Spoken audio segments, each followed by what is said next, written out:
नमस्कार, मैं हूं शुभे और आप देख रहे हैं न्यूज फॉर नेशन। बिहार से जो दो चेहरे केंद्र के कैबिनेट में शामिल होने वाले थे और होते होते रह गए, वो दो नाम में से सबसे पहला नाम ललन सिंह और साथ ही साथ सुशील कुमार मोदी का है। लेकिन सुशील कुमार मोदी की कहानी तो हमने आपको सुनाई कि किस प्रकार उन्हें अंतिम वक्त में धोखा मिला और भूपेंद्र यादव के शामिल होने की वजह से कहीं ना कहीं उनका पत्ता कट गया।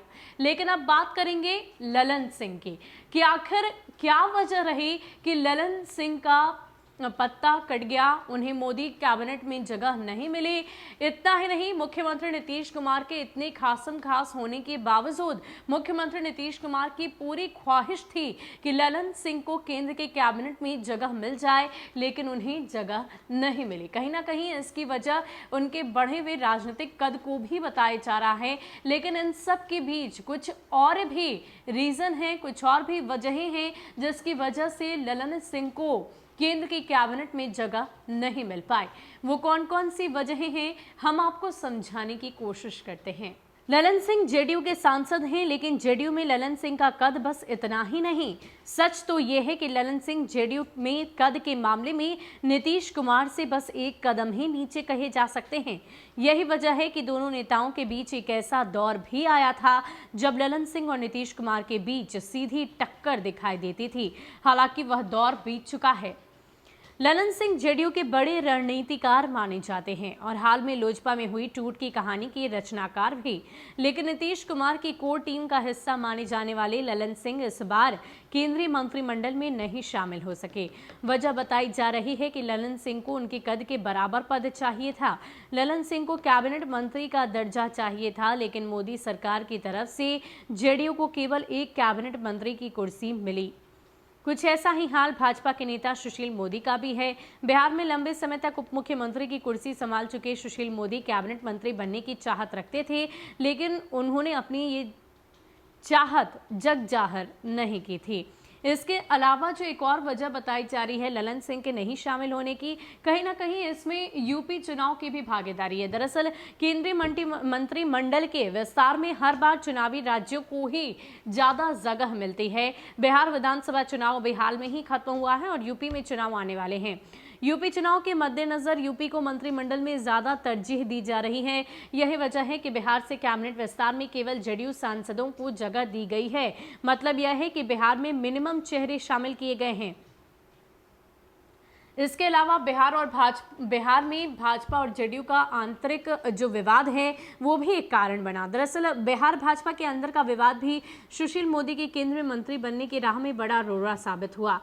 सुशील मोदी की तुलना में संजय जायसवाल भाजपा के केंद्रीय संगठन की लॉबी में ज्यादा मजबूत थे। संजय जायसवाल को यह मजबूत लॉबी भले ही केंद्रीय मंत्रिमंडल तक नहीं पहुंचा पाई, लेकिन इस लॉबी ने सुशील मोदी को मंत्री बनने से जरूर रोक दिया। इसी आंतरिक विवाद में इस बिहार बीजेपी के हाथ से खाली रह गया।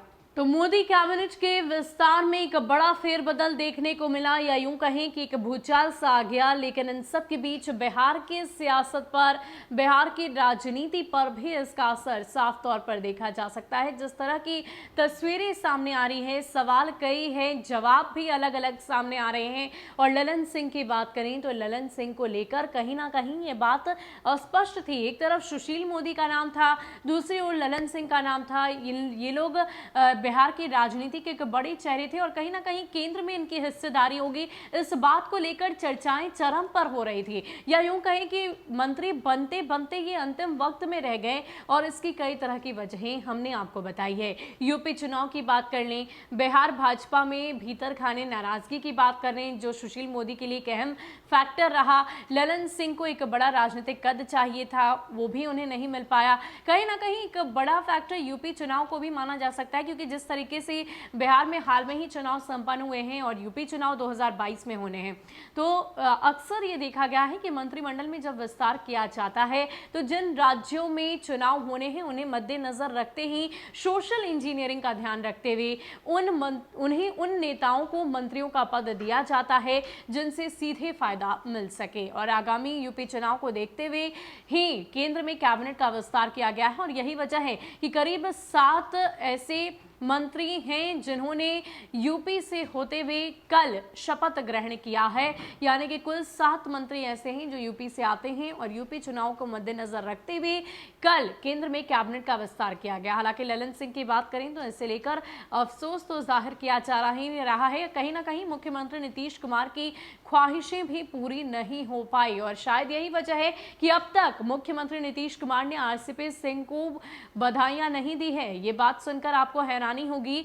जी हाँ, एक तरफ जहां इस तरह की बड़ी तस्वीर सामने आई है, जेडीयू में जश्न का माहौल था, लेकिन बावजूद मुख्यमंत्री नीतीश कुमार जो अक्सर अपने सोशल मीडिया पर एक्टिव दिखाई देते हैं, सक्रियता उनकी दिखती है, बधाइयां हर किसी को हर वजह के लिए वो देते हैं। या अपनी यात्रा की क्यों ना बात कर लें, उस दौरान भी जब वो कहीं जाते हैं तो कुछ तस्वीरें साझा कर कुछ बातें जरूर लिखते हैं। लेकिन जेडीयू से आरसीपी सिंह के मंत्री बनने के बावजूद आरसीपी सिंह को उन्होंने बधाई नहीं दी है। यानी कि कहीं ना कहीं उनकी भी ये ख्वाहिश थी कि ललन सिंह शामिल हो, और अगर वो जाहिर सी बात है अगर आरसीपी सिंह को बधाइयां देते हैं तो ललन सिंह उनके बेहद करीबी नेता हैं, नाराजगी होगी ही। लेकिन इन सब के बीच एक बड़ा फेरबदल मोदी केंद्र कैबिनेट में देखने को मिला। एक यूं कहें कि एक नई तस्वीर, एक नई शुरुआत अब देखने को मिलेगी।